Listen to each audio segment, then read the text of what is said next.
ಖಂಡಿತ ಈ ರೀತಿ ಚಟ್ನಿ ಮಾಡಿದರೆ ಇಡ್ಲಿಗಿಂತ ಜಾಸ್ತಿ ಚಟ್ನಿನೇ ತಿಂತೀರಾ, ಅಷ್ಟು ಸೂಪರ್ ಆಗಿರುತ್ತೆ.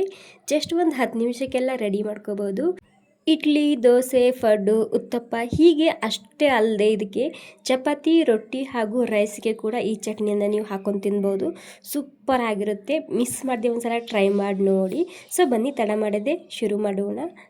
ಇಲ್ಲಿ ನಾನು ಮೊದಲಿಗೆ ಕಡಾಯಿನಲ್ಲಿ ಒಂದು ಸ್ವಲ್ಪ ಎಣ್ಣೆ ಹಾಕ್ತಿದ್ದೀನಿ. ಎಣ್ಣೆ ಬಿಸಿ ಆದಮೇಲೆ ಖಾರಕ್ಕೆ ತಕ್ಕಂತೆ ಬ್ಯಾಡಗಿ ಮೆಣಸಿನ್ಕಾಯಿ ಹಾಕ್ತಿದ್ದೀನಿ.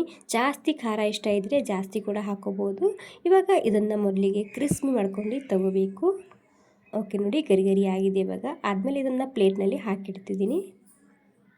ಇವಾಗ ಇದರಲ್ಲೇ ಈರುಳ್ಳಿ ಹಾಕ್ತಿದ್ದೀನಿ. ಸ್ವಲ್ಪ ಎಣ್ಣೆ ಉಳ್ಕೊಂಡಿದೆ. ಇವಾಗ ನಾನೊಂದು 4ರಿಂದ 5 ಮೀಡಿಯಮ್ ಸೈಜಿಂದ ಈರುಳ್ಳಿ ತೊಗೊಂಡಿದ್ದೀನಿ. ಇವಾಗ ಈರುಳ್ಳಿ ಪೂರ್ತಿಯಾಗಿ ಹಸಿ ವಾಸನೆ ಹೋಗೋ ತನಕ ಹುರ್ಕೋಬೇಕು. ಸ್ವಲ್ಪ ಲೈಟಾಗಿ ಕೆಂಪಾಗಬೇಕು ಈರುಳ್ಳಿ.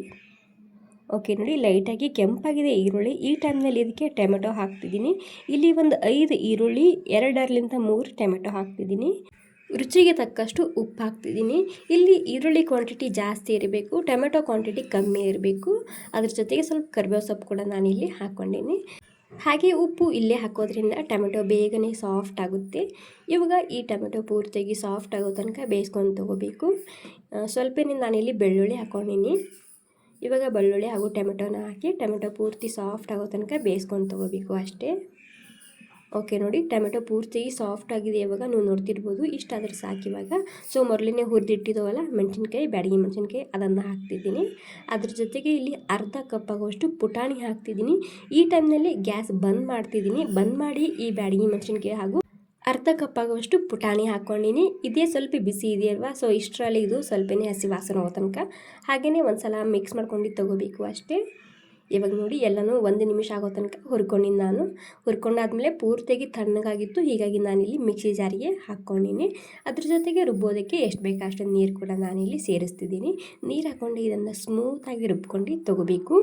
ನೋಡಿ, ಇವಾಗ ನೀರು ಹಾಕ್ಕೊಂಡು ಸ್ಮೂತಾಗಿ ರುಬ್ಕೊಂಡು ತೊಗೊಂಡಿದ್ದೀನಿ. ಇವಾಗ ಇಲ್ಲಿ ನಿಮಗೆ ಗಟ್ಟಿ ಬೇಕು, ತಿಳಿಬೇಕು ನೋಡ್ಕೊಂಡು ಮತ್ತೆ ನೀರನ್ನ ಹಾಕೋಬೋದು.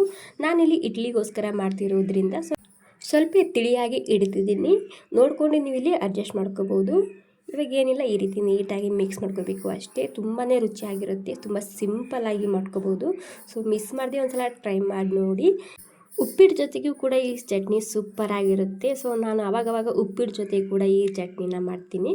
ಇದಕ್ಕೆ ಸಿಂಪಲ್ಲಾಗಿ ಒಗ್ಗರಣೆ ಮಾಡಿದರೆ ಆಯಿತು. ಸೂಪರ್ ಆಗಿರುವಂತಹ ಚಟ್ನಿ ರೆಸಿಪಿ ರೆಡಿ ಆಗುತ್ತೆ. ಎಣ್ಣೆ ಬಿಸಿ ಆದಮೇಲೆ ಸಾಸಿವೆ, ಇಂಗು, ಕರಿಬೇವಿನ ಸೊಪ್ಪು ಹಾಗೆ ಬ್ಯಾಡಗಿ ಮೆಣಸಿನ್ಕಾಯಿ ಹಾಕ್ಕೊಂಡಿನಿ ಅಷ್ಟೇ. ಇವಾಗ ನೋಡಿ, ಇಲ್ಲಿ ನಾನು ಚಟ್ನಿ ಈ ಇಡ್ಲಿ ಜೊತೆಗೆ ಸರ್ವ್ ಮಾಡ್ತಿದ್ದೀನಿ. ಇಡ್ಲಿ ಜೊತೆಗೆ ಸೂಪರ್ ಅಂದರೆ ಸೂಪರ್ ಆಗಿರುತ್ತೆ. ಟ್ರೈ ಮಾಡಿ ನೋಡಿ. ಸೊ ಖಂಡಿತ ಇಡ್ಲಿಗಿಂತ ಚಟ್ನಿನೇ ಜಾಸ್ತಿ ತಿಂತೀರಾ, ಅಷ್ಟು ರುಚಿಯಾಗಿರುತ್ತೆ. ಓಕೆ, ಈ ವಿಡಿಯೋ ನೀವು ಎಲ್ಲಿಂದ ನೋಡ್ತಿದ್ದೀರಂತ ನನಗೆ ಕಮೆಂಟ್ ಮಾಡಿ ತಿಳಿಸಿ. ಎಲ್ರಿಗೂ ಥ್ಯಾಂಕ್ ಯು ಸೋ ಮಚ್. ಎಲ್ರಿಗೂ ಇನ್ನೊಂದು ವಿಡಿಯೋದಲ್ಲಿ